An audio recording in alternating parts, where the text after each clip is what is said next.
buenas tardes. Estamos iniciando el podcast de Cris Curiel. El día de hoy tenemos como invitada especial a la psicóloga Mirna Martínez, que tiene bastante experiencia con una trayectoria de más de 20 años, tanto en la docencia como en la psicología clínica, y sobre todo tiene una gran experiencia sobre la psicología deportiva, que es el tema en el que nos vamos a enfocar el día de hoy. Dentro de la experiencia que tiene, fue psicóloga del club Xolos de Tijuana desde el periodo 2022-2024. Asimismo tiene una certificación en fundamentos de psicología aplicada al fútbol y ha tenido una gran experiencia en el mundo deportivo, no solamente en el fútbol, sino también en el ámbito de desarrollo del deportista y ya en la etapa del deportista profesional. Mirna Martínez, gracias por acompañarnos. Bienvenida al podcast de Cris Curiel.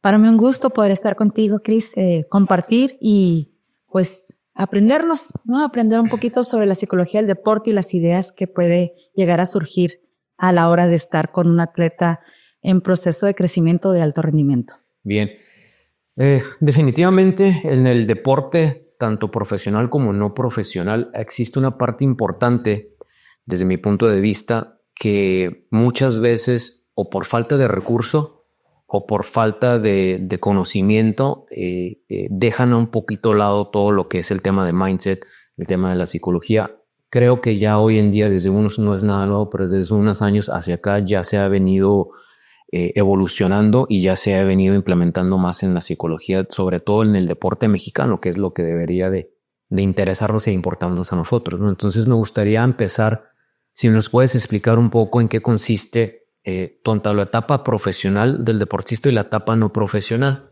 porque en el sistema mexicano y en la mayoría de las partes del mundo se maneja un programa amateur donde los deportistas están en su etapa de niñez, adolescencia, y ya el que llega a tener el talento para poder brincar y en su momento enfocarse, esa sería una parte importante, y cómo influye toda esa parte del entorno, la familia, los amigos, el enfoque. Y ya en la parte profesional, ¿no? Que también implican otras cosas como el llegar, las metas, realmente si el deportista quiere trascender a otro nivel porque la competencia es muy alta. Entonces me gustaría iniciar con esa parte, ¿no? Las etapas de un deportista, tanto no profesional como la profesional, y de qué manera pueden empezar a abordar esta parte de la psicología deportiva. Y aquí partimos en parte importantes en las etapas de desarrollo que tú refieres, ¿no? En las primeras infancias es donde los papás, generalmente son los papás que buscan, ¿no? Actividades donde los chiquitines puedan estar entretenidos y de pronto empiezan a darle de todo un poco, ¿no? Ya le sueltan el balón de vóley, de fútbol, de básquet, está el karate, está la natación, y el entrenador, el profe que se encuentra con ellos es crucial para el descubrimiento del talento. Pero aquí viene una cosa muy importante que tú refieres. Generalmente los papás y mamás que no lograron desarrollar un deporte y que lo tenían en mente y que nos vamos con imágenes construidas, dicen, es que mi niño va a jugar fútbol y lo meto y va a meter goles, y de pronto él tiene habilidades no para meter goles, sino para estar de portero. Entonces viene la primera pequeña frustración ahí desde casa, y viene una alta demanda en este descubrimiento de talento, y luego están los cazatalentos en diferentes actividades, en el atletismo. De pronto sabemos que aquí en Tijuana está el CAR y ahí te van, ¿no? Iba para correr y resulta que es buenísima para tirar algo. Entonces dice, ¿cómo? Entonces viene la idea construida de soy bueno para, y ahí empieza todo. Esa semillita de soy bueno para, ¡pum!, emerge en una idea de posibilidades y empezar a construir una idea de lo que debería de ser. Ahí empezamos. ¿Cuáles son las definiciones de características particulares físicas? Ojo, primero estamos hablando de las características físicas que el niño o la niña puede llegar a presentar para desarrollar un deporte y potencialmente desarrollarlo en alto rendimiento. De ahí nos vamos a la formación integral, porque es un chiquitín que muy probablemente va a la escuela o que debería de estar en la escuela, que van a cambiar sus horarios, que van a cambiar sus formas de vida, pero no les dicen porque todo está cimentado. ¿Sabes qué? Ahora que veo deportistas de alto rendimiento, todo va a lo deportivo. tienes que lograr estos minutos, tienes que hacer esto, tienes que meter goles, asistencias, tienes, debes, y a la par va el constructo del sacrificio. Esa palabra a mí desde la psicología, porque sacrificar es decir, tengo que dejar de hacer algo que quiero hacer por lograr otro más. Entonces, si la cambiáramos por esfuerzo, si cambiáramos la narrativa del deportista, creo que serían más los beneficios que las ideas construidas de ciertamente un deportista de alto rendimiento, y vámonos pues hay características, ¿no? Ellos aguantan temperaturas extremas en la parte del entrenamiento, ellos aguantan entrenos que no cualquier persona puede, no es lo mismo que yo digo voy a empezar a correr a una persona que corre un maratón. O sea, hay una gran diferencia en las ideas construidas de lo que el deportista de alto rendimiento tiene y debe que hacer. Y entonces ahí estamos en la identificación de talento. Seguimos en la etapa inicial. Ya identificamos el talento y entonces aquí los entrenadores y las academias pues quieren calar a lo mejor de lo mejor porque en algún futuro les puede a ellos o ser publicidad o conseguir algún contrato, conseguir alguna visoría con un equipo y decir, salió de mi academia. ¿Te imaginas? Por una pregunta, hablando específicamente en fútbol, ¿en qué edad estos cazatalentos están ahí escauteando a los posibles talentos? O sea, desde una etapa muy pequeña, desde niñez. Desde muy pequeños. Desde muy pequeños y ya los empiezan a ir formando. Cuando hablas de una parte integral y donde nada más se enfocan en lo deportivo, nos estamos refiriendo a que se está olvidando un poco la parte familiar, la parte social, de equilibrar esa parte que y emocional. Y emocional. Es correcto. Donde no nada más es tienes que meter tantos goles, tienes que bajar tu velocidad en este rango, tienes que tener este rendimiento. Entonces, donde ahí a lo mejor esa presión o ese estrés que también a final de cuentas se le suma a lograr los resultados, es donde empieza un poquito a la mente quizá a jugarles en contra. Definitivamente. Porque nos enfocamos tiene que entrenar. Y luego me ha tocado en consulta, mamás, ni siquiera chiquitines. No, es que mi niño juega el martes a las 6 de la tarde y el miércoles a las 7 y luego a las 9 tiene otro juego y luego nos vamos a ir al nacional. O sea, es una semana, pero es una criatura de 7 años. O sea, sí, pero no, sí. Pues no. Entonces, y ya la estructura del niño es, y quiero esto, y quiero aquello, y la frustración, y la mamá iba en ese entonces para cómo ayudar con la frustración del chiquitín, ¿no? Pero es un corre y corre, o sea, vas a la escuela, haces tareas, deja de tener una vida de niño. Ese es un tema súper importante porque sí, podemos ver las historias de los grandes deportistas, hablando específicamente de fútbol, Cristiano Ronaldo, Messi o cualquier deportista que llegó a un nivel trascendental y se platica de que no tuvieron esa niñez. Por ejemplo, en el caso del boxeo, también en su momento yo admiraba mucho a Oscar de la Hoya porque él tuvo un inicio prácticamente a los 7 o 8 años y él cuenta, es que yo ya iba al gimnasio y lloraba porque me pegaban, porque no me gustaba. Dice, ya me gustó cuando empecé a ganar dinero, pero realmente a sus 7, 8 años su papá era muy estricto, donde no lo dejaba salir a jugar a la calle con los otros niños, en ciertas cosas. Y a veces uno se pone a pensar, bueno, es que le tocó vivir esa parte y por eso llegó. Y ahí hay un tema que me gustaría si nos puedes platicar, esa parte de la niñez y la parte de tener esa visión de llegar a ser profesional y trascender. Por ejemplo, hace un tiempo leí el libro de Oscar de la Hoya y él a sus 11 años se veía como campeón olímpico. Incluso él firmó un póster donde puso su nombre, Oscar de la Hoya, campeón olímpico Barcelona 92 y ganó la medalla de oro en Barcelona 92. Ahora, pero esa etapa hoy en día a lo mejor eso era una creencia que ellos decían, no, es que lo tengo que focalizar de esta manera para que sí pueda llegar y trascender. ¿Cómo se puede realmente manejar esa etapa donde tienes que seguir siendo niño, tienes que seguir siendo, desarrollándote, ir a la escuela, jugar, pero a la vez el lograr y tener un sueño de a lo mejor convertirte en su momento profesional y llegar a jugar en un equipo profesional de primera división en cualquier liga de parte del mundo, y qué papel influyen los papás para que esa dualidad de niñez y profesional no se pierda en el camino. Tenemos que entender algo. Las generaciones cambiaron, la vida cambió y nosotros también. Lo que tú acabas de decir, lo he escuchado reiteradas ocasiones con exjugadores, campeones del balompié mexicano, donde decían, en mis tiempos, eso no era tema de psicología. Yeah. Ciertamente, en tus tiempos tú salías a la calle y te raspabas la rodilla y si entrabas ya sabías que no ibas a volver a salir. Sí. Y que hacías, no entrabas hasta que se acabara el juego. Hoy la formación emocional, mental, social y económica de las generaciones son completamente diferentes. Estamos hiperestimulados con la tecnología y es un factor. Todos quieren ser un gran atleta, pero con el mínimo esfuerzo. Y estoy hablando de la edad escolar, donde lo único que tienen que hacer es desarrollar sus habilidades, motricidad fina, gruesa, comprensión espacial, entender la posición que están jugando o el deporte que están ejerciendo, ir contra sus propios marcas, no con la marca del vecino. Si hoy nadé 400 metros, pues mañana voy a volver a nadar 400 metros, pero quizás en menos tiempo.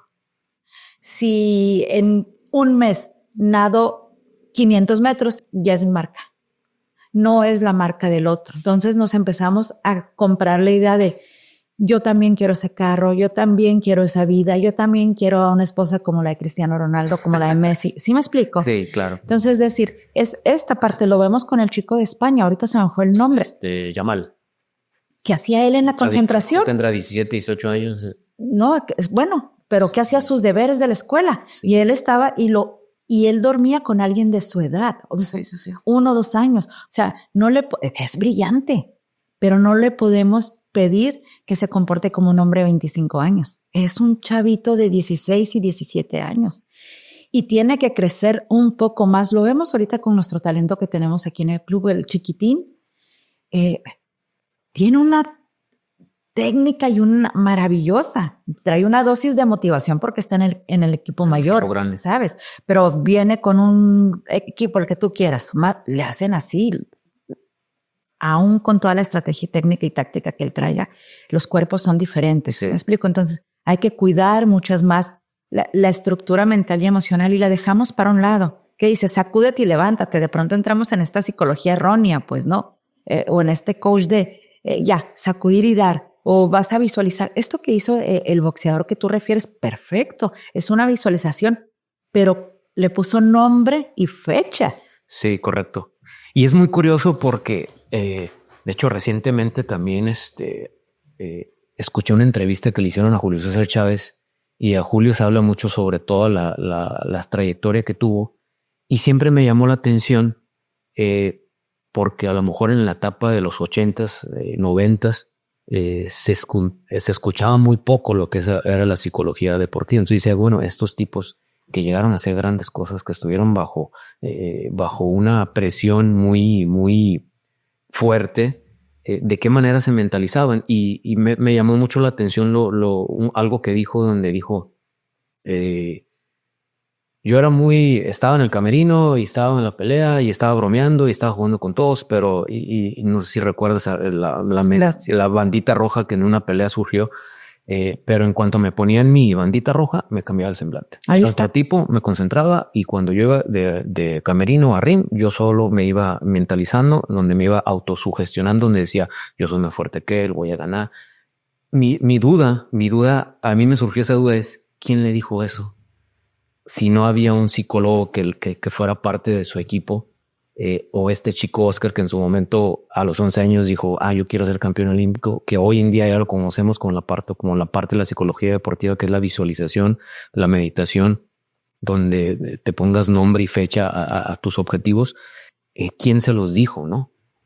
Y ahí es donde me entra también esa duda del tema de la resiliencia, cómo el deportista puede nacer con esa resiliencia, con esa cualidad de decir voy por esto, o algunos no la tienen y necesitan quien les diga. Es que es una dualidad ahí interesante, porque esto que tú dices hasta pareciera empíricamente, y ya que lo estudias dices, oye, tengo toda la vida haciendo esto, con este saco yo me siento bueno. ¿Por qué? Porque siento que el color porque siento que sí parezco psicóloga. Nadie lo dice. Hasta que dices la autosugestión y la visualización y dices, oye, esto yo lo he hecho toda mi vida. Ya tiene nombre y apellido, ya le doy un sentido. Entonces, también confiamos en la parte empírica. Bueno, en Casa Talento tienen una visión, la capacidad que tiene una persona que se dedica a preparar gente. O sea, haz de cuenta que abre un panorama. Cuando damos un pasito para atrás en la vida y vemos todo el escenario, tengo la posibilidad de verlo todo. La visión de túnel me limita. Al profesional, al deportista, la visión de túnel es: quiero ganar, quiero ganar, quiero ganar, quiero ganar, ¿qué? Campeonatos, dinero, placeres, lo que quieran ganar, un estatus, ser alguien que estar en la mesa de los más top, es ganar. Y de pronto se les nubla la mirada. No es que no sepan, se van y viene mucho con la demanda. Esta demanda que desde pequeñitos no la supieron canalizar y solo era, tienes que dar resultados, tienes que ganar tantas peleas y tantas peleas de knockout y tienes que hacer tantos metros y tienes que meter tantos goles y tienes, y el cerebro, así como ellos son muy buenos haciendo lo que hacen, que lo pueden hacer hasta con los ojos cerrados la mayor parte del tiempo, se va centrando el cerebro en tengo, y cuando no, ahí vienen las caídas. Y es donde levantarse, estructurar nuevamente el cerebro emocionalmente es lo más complicado. Ya, bien. Ahora, ya dejaste de ser niño, te convertiste en un profesional.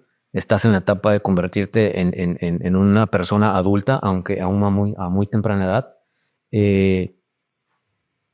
A una juventud, y a ti te ha tocado estar con jugadores ya de fama, que a final de cuentas les llega el dinero en otras cantidades, y mucho sobre todo en el tema tanto de fútbol. Yo siempre he dicho, en México hay dos deportes realmente que tienen una mayor jerarquía, ¿no? Tenemos el béisbol con algunos jugadores en las grandes ligas, tenemos obviamente dos ligas importantes, la de verano y la del Pacífico, y luego tenemos el fútbol mexicano con a veces todas las controversias que genera, pero en cuanto a mercadotecnia, en cuanto a negocio, sigue siendo obviamente un gran negocio. En cuanto a resultados, pues obviamente en la colectividad de selección nos han quedado de ver quizá, pero el boxeo también nos ha dado muchas glorias. Obviamente hay una gran diferencia entre la colectividad de pertenecer a un equipo de fútbol y a un logro personal. La etapa del deportista profesional, donde se le viene la fama, donde se le viene el dinero, donde se le viene obviamente el estrés de poder lograr los resultados que el equipo le está exigiendo. Y recientemente vi la serie aunque ya tenía tiempo de Beckham, y dije, wow, este tipo, todo lo que le tocó pasar, sobre todo en la etapa del Mundial 98, cuando fue expulsado del juego de octavos de final. Y yo me acuerdo, yo estaba viendo ese juego, yo lo vi en juego en la tele, y ya, para mí se olvidó. Y no sabía todo lo que le tocó vivir después de ese juego, ¿no? Que prácticamente se convirtió en el villano favorito de los ingleses. Casi lo querían colgar, literal, porque había aficionados que colgaban su imagen con su playera afuera de sus casas. Le gritaban de todo a él, a su familia, a sus hijos. Y realmente esa parte de tanto de la fama, el dinero, como cuando a lo mejor tienes 50 partidos y 49 estuviste excepcional y tuviste un partido malo, eres el villano favorito. Entonces creo que esa presión de que manejan y de cómo realmente emocionalmente y mentalmente pueden salir adelante de eso, pues es fundamental, ¿no? Aquí ahorita tú acabas de dar el clavo en los dos grandes deportes a nivel nacional. Sin entrar en política ni demás. ¿Quién es favorito? No, ¿Cuál les gusta más? Pero el boxeo es individual. No boxean en parejas. No hay un trío, no hay un cuarteto. Y el fútbol es colectivo. Entonces, desde ahí vemos la psicología del deporte. El entrenamiento, el entreno del boxeador es para su cuerpo, para la resistencia de lo que el otro, el contrincante, le va a hacer. Y cómo tiene que subsistir con sus propias herramientas y se concentra en él.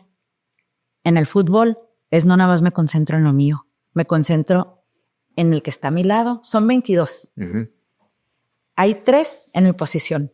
Y si tenemos la fortuna o la desfortuna de que el entrenador quiere experimentar posiciones diferentes y cambiar y y hacer y deshacer, ya hay una idea errónea de lo que es el trabajo en colectivo. Y tiene mucho que ver con lo que vivimos como mexicano, como sociedad mexicana, lo que es el trabajo en equipo. Te das cuenta, bueno, ahora que tuve la oportunidad de poder estar en un club sin que yo estuviera abajo en la temporada pasada, y que no los vi ya en el último torneo, yo decía, porque los conozco. Sí. Están peleados. Ya. ¿Sabes? Ok.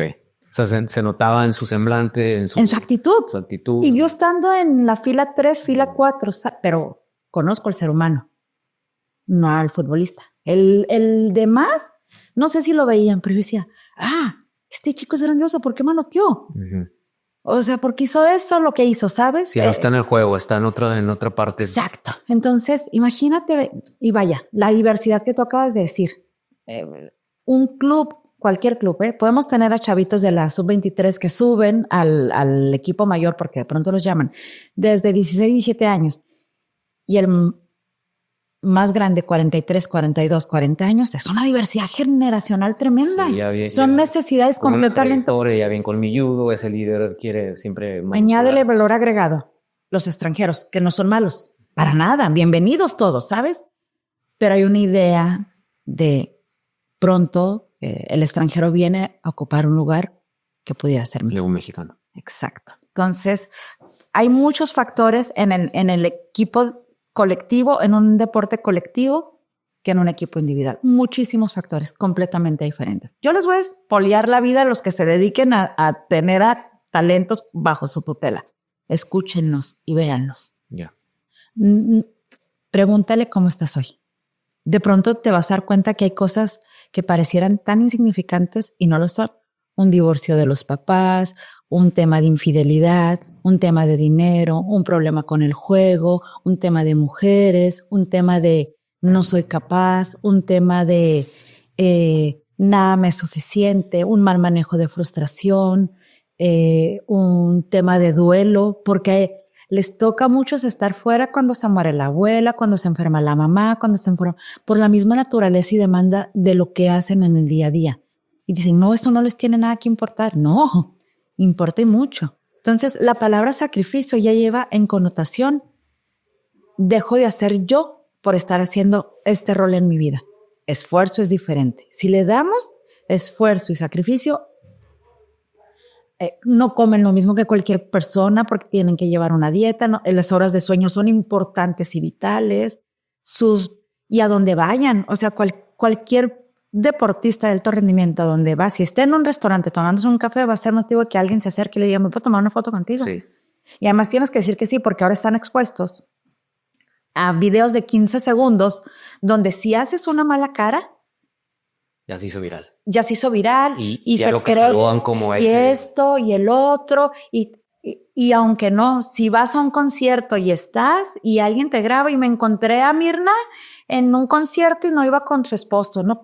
O sea, antes no era la tecnología así. Hoy estamos a la separación de un clic y mega expuestos están los deportistas, que si se toma una cerveza, que si hace esto, que si hace aquello, que si... que si allá pasó con unos chavos del América.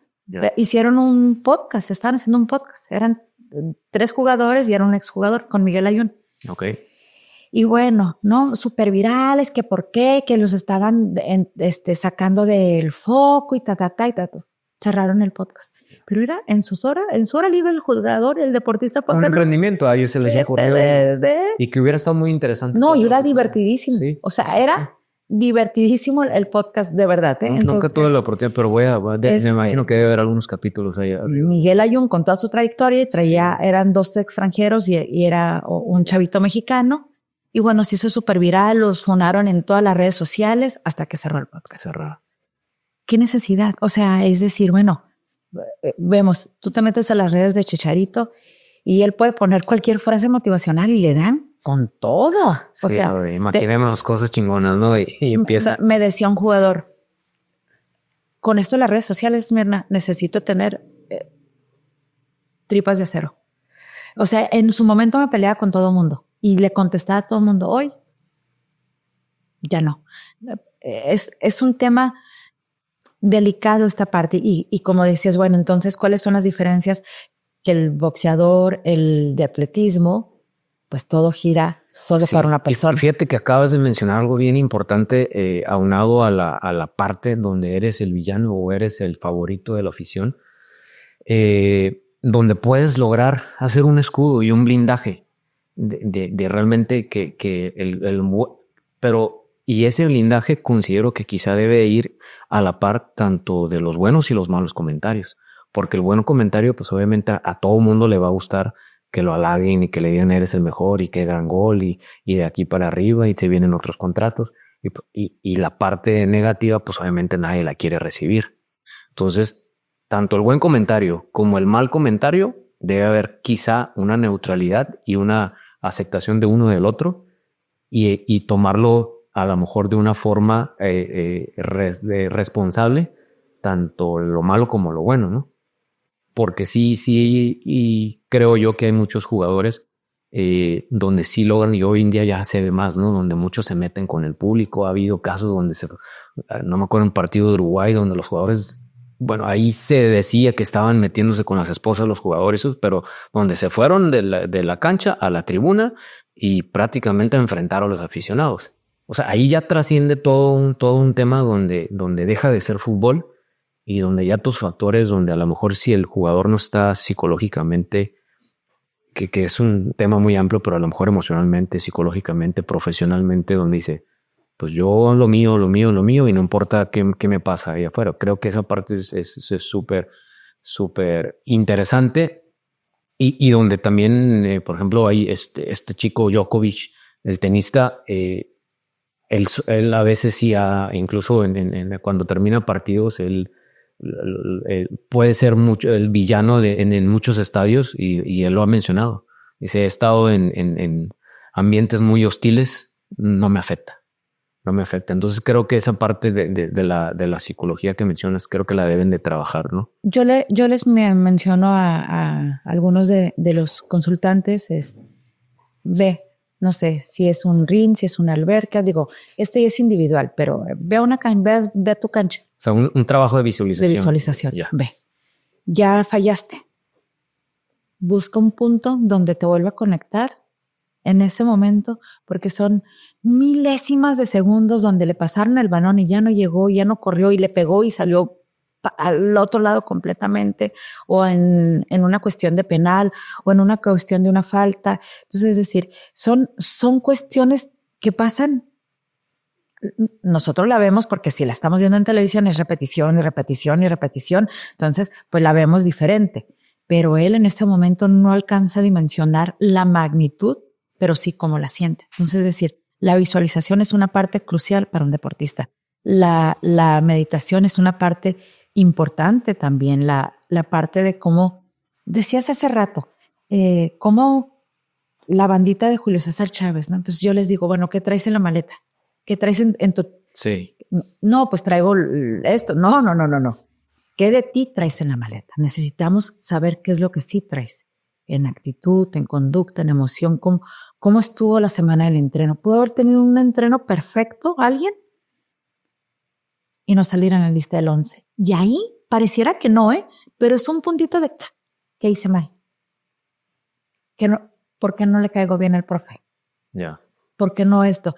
Y luego, bueno, de pronto hay cada entrenador que también necesitamos que se ajusten de pronto las tuercas, pero vienen de una generación donde no había psicólogos. Esa es una gran barrera, para la cuestión de la psicología en el balompié.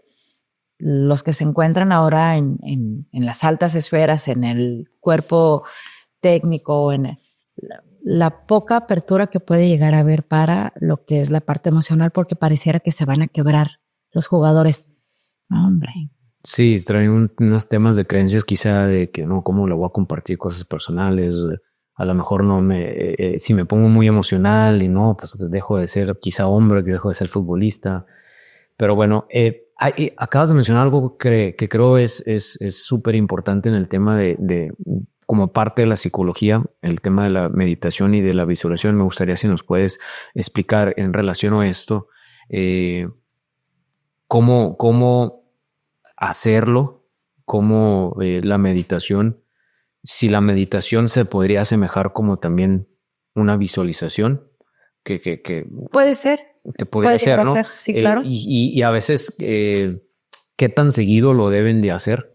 ¿Qué tan seguido? Recuerdo, hace un tiempo estuve en una conferencia de Chucho Ramírez y cómo tuvieron esos ejercicios de visualización en su etapa de entrenamiento previo a irse al Mundial 17 y cómo lo lograron.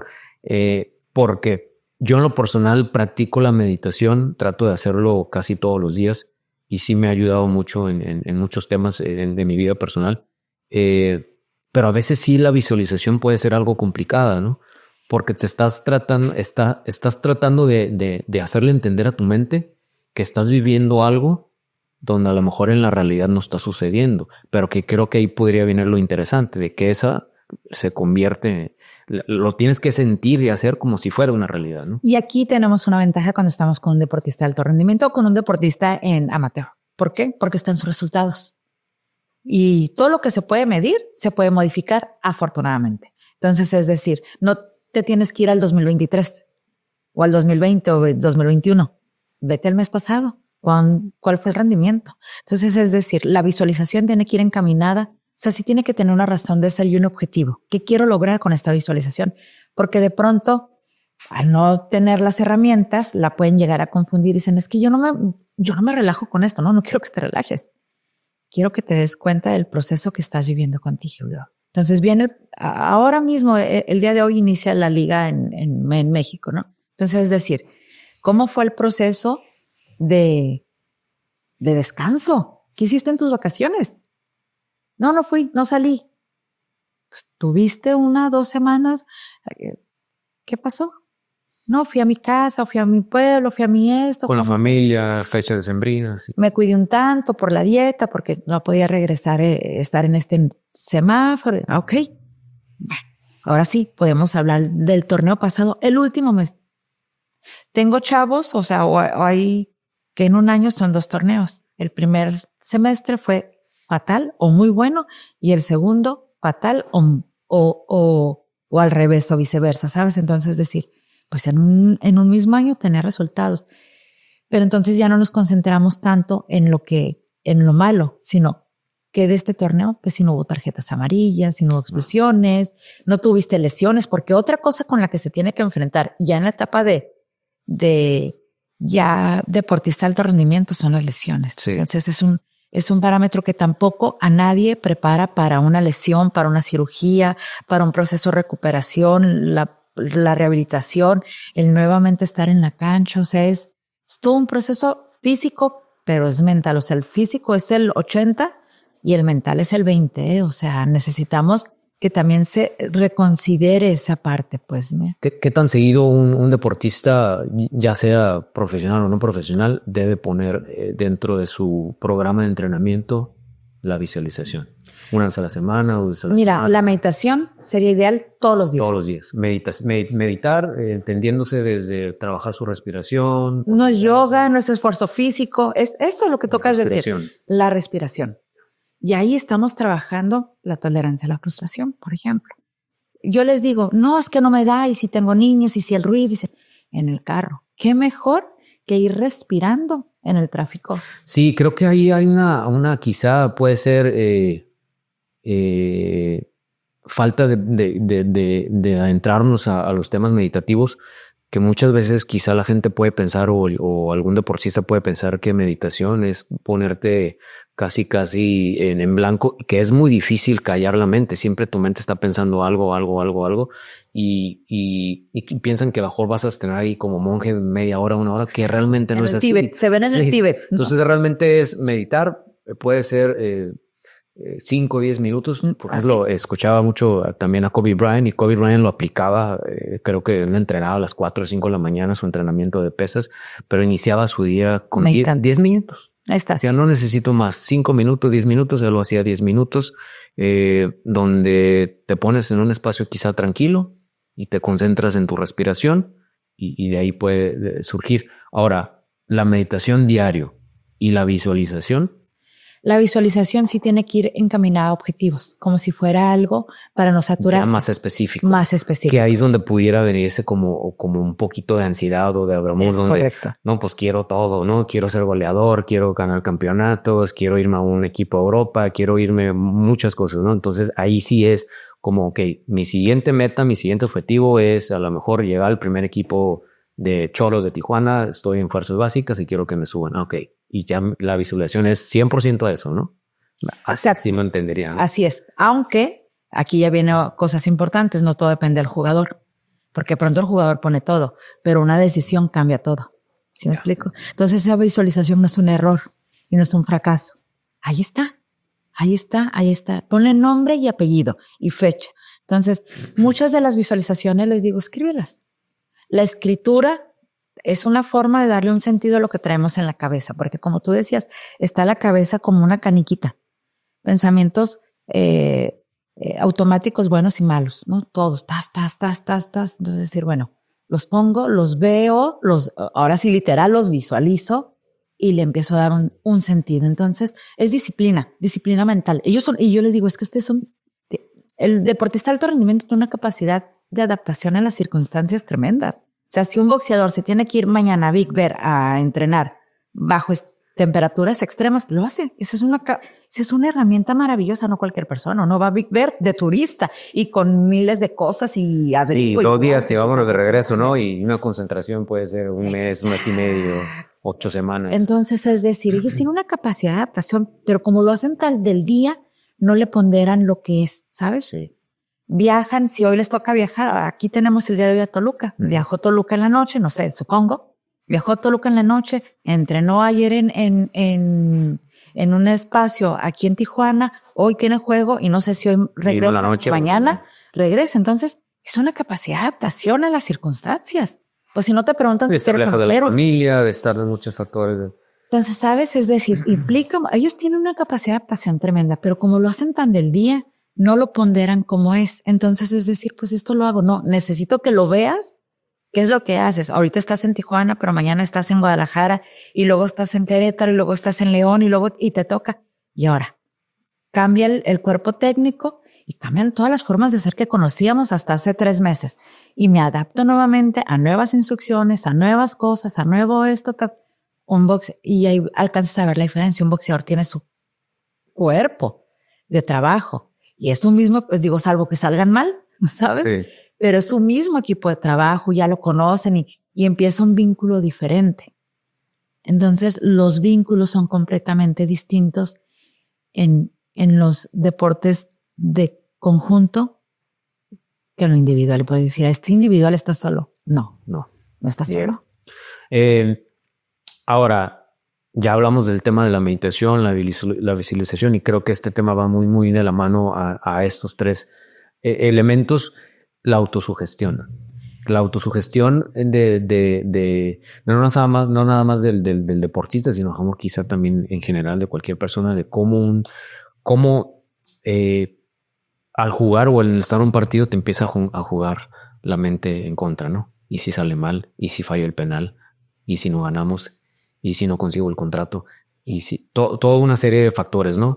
Donde a lo mejor esa parte de empezar y a ver, vamos, ya me voy a callar, me voy a concentrar en el partido. Y he escuchado también sobre todo en entrevistas de algunos deportistas de renombre, no nada más de fútbol mexicano, donde ellos se empiezan a autosugestionar, como platicábamos un poco lo que comentó Julio César Chávez hace en una entrevista donde decía, me pongo la bandita roja y soy otro. Y yo me empiezo a mentalizar donde digo, yo soy el mejor, yo soy más fuerte que él. He escuchado también por ahí a tenistas donde empiezan a autosugestionarse, donde empiezan a decir, yo amo este deporte, me va a ir bien, donde esa parte. Y me llamó mucho también hace poco, escuchando a Canelo.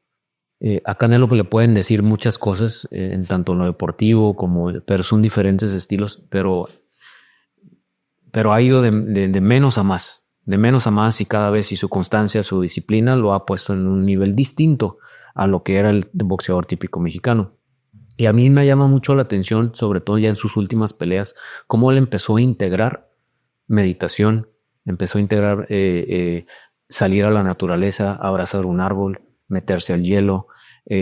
Y algo bien importante que él siempre menciona es: yo amo el boxeo, yo amo el boxeo, yo amo el boxeo. Y creo que esa parte, porque el deporte profesional puede ser muy generoso para unos y muy cruel para otros. Es correcto. Entonces, porque la cima es pequeñísima y el hecho de avanzar y no llegar, pues es una frustración inmensa, ¿no? Y puede ser un golpe emocional muy, muy, muy fuerte. Entonces, esa parte de autosugestionarse día a día, porque creo que eso debe ser del día a día constante, de poderlo, cómo lo pueden realmente empezar a aplicar, ¿no? Esta técnica de psicología es eso, justamente, repetirse palabras, tener estas anclas, estas palabras claves que le permitan realmente, y no construir una idea de soy Messi. No eres Messi. Pero, o sea, ¿cuál es la realidad? Que sí hay en todo tu equipaje, que sí hay. Decías ahorita algo interesante. Yo creo que si Canelo se voltea y ve 10 años, 10, 15 años, sí, totalmente. No lo creería. Y esta parte de estos deportistas de alto rendimiento nos marcan una pauta. O sea, lo mencionabas que la NBA, que muchos futbolistas siguen a la NBA, digan, el psicólogo del equipo, empiezan a levantar la mano y dicen, ¿por qué nosotros no tenemos esto? Sí. Esto es importante, que los tenistas digan que la psicología, que su psicólogo les permitió, no que el psicólogo en sí, sino que el trabajo en consulta les permitió esto y el otro. El deportista de alto rendimiento empieza a decir, yo también quiero eso. Y no saben a dónde se meten, ¿verdad? Porque pareciera que uno tuviera la respuesta y esto es lo que ocupas, ¿no? Es un proceso interno interesante. Entonces, volviendo a la cuestión de la autosugestión, es primordial, pero no es para todos. Vaya, cada uno tiene que encontrar la palabra clave. Uno, yo les digo, juega bonito. Juega bonito. ¿Qué es jugar bonito? Ama lo que haces. Si no estás así, haciéndolo, cualquier situación que esté fuera del control y del alcance de un deportista de alto rendimiento va a ser un nivel de frustración muy grande. Una decisión de no sales ni a la banca, o hoy no entras en el once inicial, o la lesión no estaba para cuando te dijeron que iba a estar ya recuperado, o hay un problema familiar y entonces no se te puede acabar el mundo por este tipo de cuestiones. Eventualmente se les detiene la cabeza y completamente el mundo, sí. ¿Sabes? Entonces, es decir, la autosugestión es una técnica que bien utilizada con un proceso psicológico o sin un proceso psicológico, encaminada en una cuestión de realidad, O sea, de pronto nos ponemos, ¿por qué no pueden ser? Y volvemos a Chicharito, ¿no? Piensa en grande, sí. Pero en esta parte, y en el fútbol mexicano pasa algo muy curioso, el equipo chico y el equipo grande. Yo digo, carajo. Pues si son 18 equipos jugando en la misma liga, ciertamente las economías son diferentes, las plazas son diferentes, la cuestión son diferentes, pero soy un profesional del balompié. Lo mismo me da jugar en el Atlas que en Juárez, que en Mazatlán, que en Monterrey, y al jugador no es lo mismo. Yeah. Entonces, desde ahí viene, estoy en un equipo chico. O este equipo lo estoy usando de trampolín. Para un contrato mejor. Mejor. Desde ahí, bueno, ¿y por qué no te va bien? Sí, uno está reconociendo quizá en ese momento lo que le está dando el equipo y la oportunidad y está pensando a lo mejor, y ahí es donde ya puede fallar esa autosugestión y ¿por qué no estoy teniendo resultados? Bueno, vamos a empezar de donde estás. Y la autosugestión la usan muy bien. Fallé, no lo hice, no estoy dando el ancho, no le gustó al profe, no son mis amigos. O sea, lo usan perfectamente, pero no para favorecerse. Te digo, normalizan, mecanizan sus conductas. Hay un chavito, y digo chavito, que lo escuchan los grandes. Y le digo, ¿te das cuenta? Líder nato. Tienes un potencial. Batallamos muchísimo. Y lo escuchan los grandes. Él se puede sentar con el de 40 años, con el de 30 años, con el de 27 años, y lo escucha. Mucho. Ya. ¿Es el capitán? Sin banda. Ok.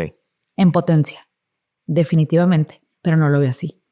Entonces el trabajo ahí es decir, ¿por qué no lo ve así?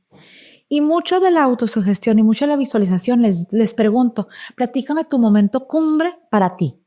sin ser futbolista profesional, cuando estaba en mi ciudad natal o en el pueblo o en el rancho, en este momento, perfecto.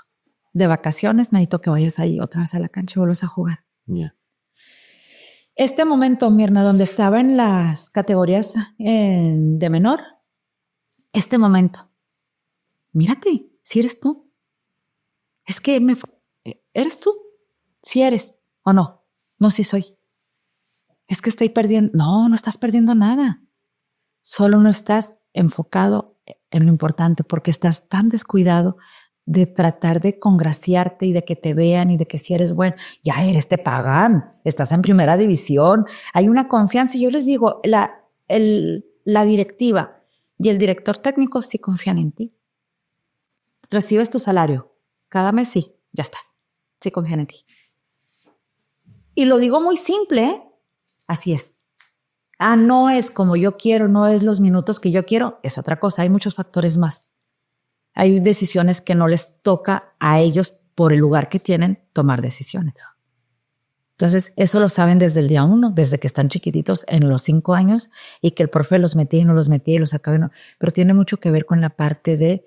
Hay un video maravilloso de unos chavitos de béisbol mexicanos que el coach traía el micrófono. El micrófono. Le dice, diviértete. Sí, fue en la liga, en la Little League World Series donde pues estaban ahí compitiendo y les dice, diviértete. Sí. Pero el papá está allá afuera y le dice, dale, ¿y por qué no? Y mete el bar, y oye, y no, y mete a mi hijo. Oh. Sí, es súper, siempre creo que esa presión, ¿no? Como que siempre los papás les dicen, no, que no, tuviste que haber hecho esto o aquello. Y sabes que sigue la presión, aún ¿por qué no entraste? ¿Por qué no te metió? No, pues si yo tuviera la respuesta te la diría. ¿Qué hacen los chavos?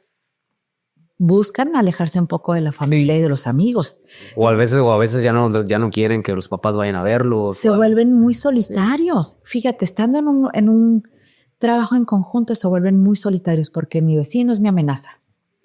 O mi vecino trae una bolsa marca miles de dólares y yo no traigo bolsa. Y entonces se vuelven muy solitarios. El trabajo, cuando estábamos en un equipo de conjunto, es adentro, no en la cancha. En la cancha salen los talentos natos de cada uno y que desarrollaron y que hicieron y que ta. En el vestidor, fuera del vestidor, hay que estar más presentes. Era lo que yo les decía, les estoy exponiendo.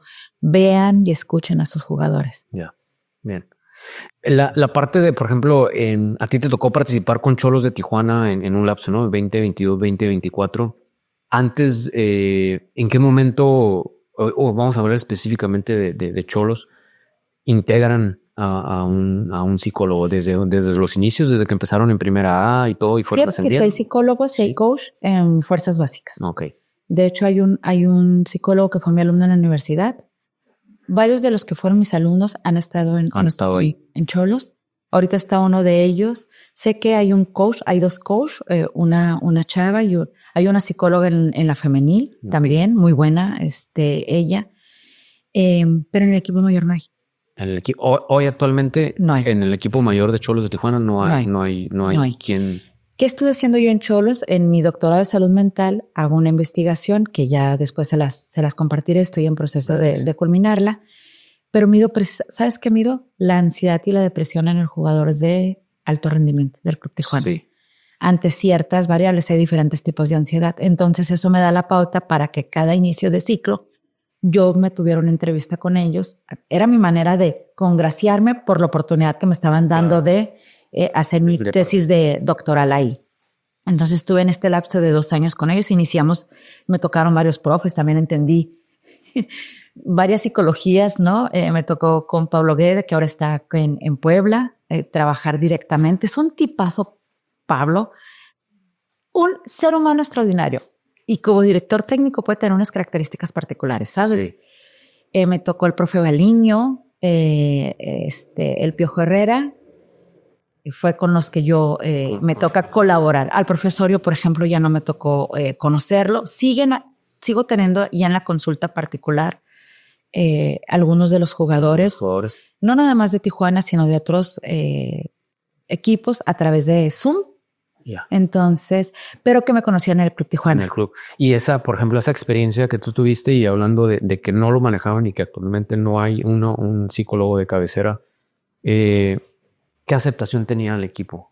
Toda. Toda, completamente. Completamente. O sea, sí había una apertura claro. de todos. Definitivamente. Desconozco que sea lo que no haya más allá de que digan, ocupamos. A lo mejor la idea de vamos a concentrarnos en las fuerzas básicas porque es donde se está el proceso de desarrollo mental y creen que ya al llegar a la... Ya no se necesita. Ya no se necesita.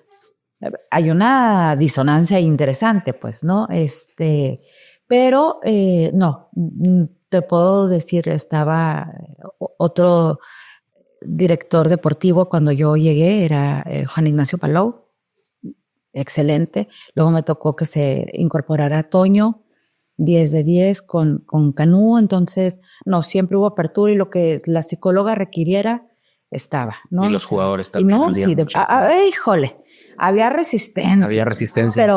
Pero pues estoy acostumbrada, ahora sé que estoy entrenada, no iban a ser mis amigos. Claro. Entonces es así como de, había actitudes de, ¿qué me vas a decir tú a mí? No, de hecho no te voy a decir nada. Sí, tú ya me vas a decir a mí. Siempre que en tu trabajo, ni tu vecino es tu amigo. Si en el camino haces una amistad, qué bueno, pero aquí venimos a trabajar. ¿Sabes que hice algo maravilloso? Y no voy a decir nombres porque no quiero que ninguno de ellos se me ofenda. Y algunos no están en cholos, pero yo los veo y les ponía anclas. A uno le dije, tú eres una vela. Nada más que estás apagada. ¿Pero qué crees tú apagaste?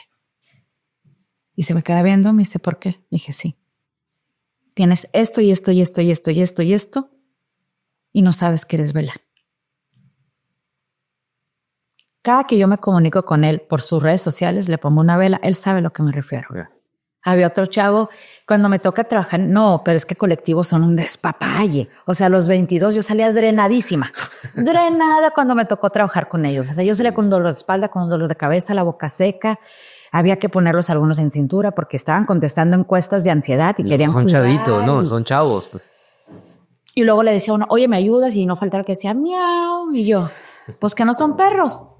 Yo no pensé que estaba con gatos, yo pensé que estaba con los choloscuincles de Tijuana, ¿no? Así de, hijo, hombres, ¿sabes? Sí. Entonces, no, pero ellos, digo, en resistencia, pero ya que estaban allá adentro, cuando te dedicas a esto, Cris, sabes eventualmente qué botones tocar y los tocas. Hay jugadores que ya no internacionales, y campeones del fútbol mexicano, que si yo les escribo ahorita, hola, ¿cómo estás? Buenos días. Oye, fíjate que me pidieron un saludo. Está. Sí, claro. Que si yo les escribo para decir que tengas un gran día, contestan, ¿sabes? Porque supieron el vínculo que hubo, la relación que hubo. Ahora han llegado muchos y no los conozco, la mayoría de ellos. Ya la plantilla ha cambiado. Ha cambiado, ¿no? Pero los que están, y lo mismo da que me conteste alguien de jerarquía como un Joe Corona, por ejemplo, que toda la jerarquía del tema, lo mismo el portero Corona, Doño Rodríguez, o sea, o los más chavitos, digo, no los inoportuno, pero ellos saben que ahí estoy y eso es importante para ellos, claro. Saberse que hay algo ahí de respaldo para ellos emocionalmente, eso es importante. Bien, interesante. Me gustaría culminar con una parte que no podemos dejar, que no podemos dejar pasar. ¿Dónde se encuentra hoy en día la psicología en el deporte mexicano para ti, verdad? ¿Qué posición juega? Y lo vimos ahora también con recientemente, bueno, ya en este 2024, los Juegos Olímpicos, donde siempre vamos y se ganan medallas, pocas, por toda la estructura del deporte mexicano y olímpico que hay. Pero hoy en día, a nivel profesional, y hablamos a lo mejor irnos un poco más allá, tanto a nivel general, béisbol, fútbol, que son los deportes colectivos, el boxeo, y la experiencia que tienes ya en el deporte profesional, ¿cómo posicionas a la psicología en el deporte mexicano? Con áreas de oportunidades necesitamos que se voltee más, que la gente sí se prepare, que el profesional de la salud sí se prepare para estos eventos. Tenemos una ventaja. Las universidades Desde ahí partimos. Sí. Las universidades ya empiezan a meter en sus programas la psicología deportiva. No estaba. No está. No había. ¿En qué año? Fíjate que no te tengo el dato del año, pero yo que estoy en programas ahora como catedrática, ya lo tenemos como materia optativa en algunos programas. ¿Sí me explico? Entonces, es decir, desde ahí parte, porque si no, surge como una especialidad, como una maestría. Entonces, es decir, salen de psicólogos generales, clínicos, organizacionales, educativos. Pero en una universidad, de menos en Baja California, tengo el dato, no te va a salir nadie de psicólogo en el área deportiva. Te tienes que preparar con un diplomado, una especialidad o una maestría. Esa es una realidad. Y de ahí partimos. ¿Qué pasa? Me tocó en esta experiencia, 20 años, muchos de mis alumnos son o fueron jugadores amateurs. Entonces, van ya encaminados hacia esa parte. El mismo chico que te refiero, Philly, toda su vida ciclista y toda su vida deportista. Entonces, creo que estoy actualmente en Cholos en fuerzas básicas, es correcto. Entonces, es decir, pues él lo lleva a la par de su necesidad como deportista. Digo, ya le alcanzaron los años, ¿verdad? Pero a la par de lo que quizás él no tuvo y lo ve como una necesidad. Entonces, lo que tenemos que entender, y entendiendo la psicología del deporte, y bueno, cuando entra la cuestión política y económica de un país, sí, ya todo cambia.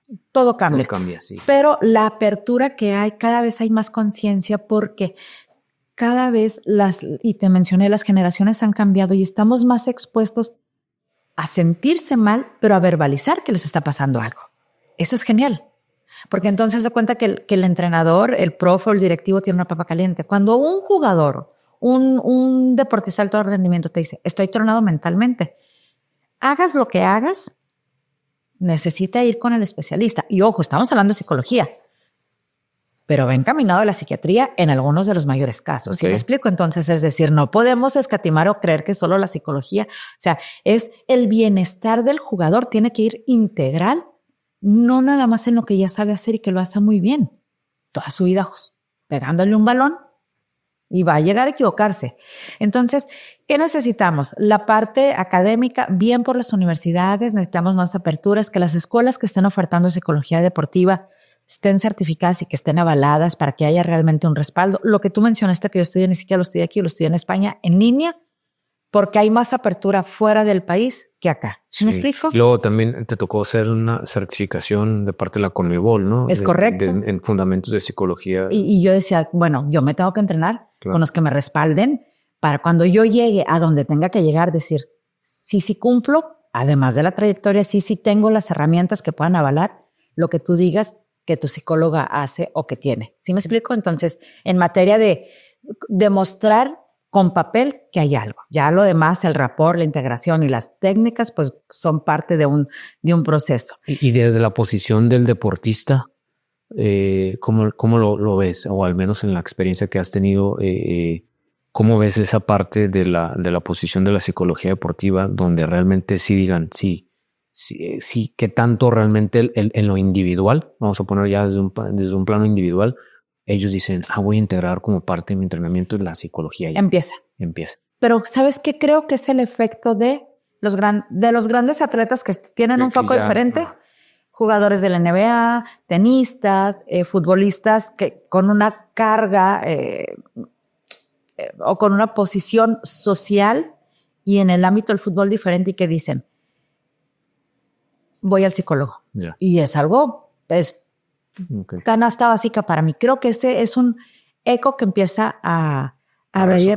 Exacto. Sí, porque se queda en fuerzas básicas y solo es acompañarlos y solo es esto y no te metes en un proceso interno y de pronto los temas de las personas, no voy a decir de atletas, de las personas son grandes temas, ¿sabes? Entonces son cosas que te pueden bloquear y que te pueden detener. Sí, creo que es importante, ¿no? Por ejemplo, en este caso donde platicamos que Cholos actualmente, o al menos en esta temporada, no cuentan con alguien de cabecera, pero que sí el deportista en el individual diga, entreno mi rutina acá en el equipo, hago mi parte física, bueno, también voy a trabajar mi parte emocional, mi parte psicológica por mi cuenta, ¿no? Y ¿sabes qué? Aquí otra cosa importante, también hay que reconocer lo que sí fue Cholos, por ejemplo, decían los jugadores, necesito el psicólogo, las terapias, el jugador la paga, o la pagaba en algunos de los casos, Era en el club. Ok. O sea, no tenía, bueno, algunas veces tenía algo que ver con el equipo, pero no tenía, era una decisión personal y ahí había un día asignado y era el día que yo iba a trabajar con los jugadores. Y me imagino que no todos los equipos lo tienen, ¿no? No todos los equipos. O sea, hablando del fútbol mexicano, Pachuca. de Pachuca. Siempre marcando la pauta. Ellos son pioneros. Son pioneros. Pachuca, América, sé que tiene. Quizás los más fuertes, ¿no? Monterrey, Pachuca. Entonces es una parte de Chivas, no sé si. Desconozco si Chivas, pero. El Chicharito es el. Pero es el coach oficial, el Chicharito. Sí. Chivarrillas. Una parte que quiero que nos toca el psicólogo. ¿Cómo voy a demostrarte que la psicología del deporte tiene un peso importante? Tenemos la obligación de investigar. Si no investigamos, si no documentamos, todo queda al aire. Sí, salir más allá, ¿no? Y quizá aprender de otros países donde en su momento lo empezaron a aplicar ya muchos años atrás. Publicaciones y documentaciones, tenemos una obligación como especialistas de la salud de hacerlo y decir, mira, esto se puede hacer en el área de la psicología deportiva en cualquiera de las áreas. Trabajar ansiedad y depresión, visualización, cualquier tema que sea para ti importante, necesitamos empezar a trascender con las publicaciones. O sea, no dejarlo nada más a los grandes. Las nuevas generaciones de la psicología, investiguen, por favor, y publiquen sus investigaciones y van a marcar la pauta. Claro. Definitivamente. Interesante. Pues bueno, definitivamente hay muchos temas que podemos abarcar. Obviamente no alcanzaríamos porque salen temas y es un mundo de cosas. Mirna, agradecerte, gracias por haber aceptado la invitación para arrancar este proyecto, que definitivamente estoy seguro que te voy a tener como invitada nuevamente en alguna otra etapa. Gracias por estar aquí y siempre serás bienvenida. Muchísimas gracias y todo el éxito. Sé que te va a ir muy bien, ya te va muy bien en la vida, entonces todo el éxito y con gusto estaremos por acá las veces que sea necesario. Muchas gracias. Excelente, gracias.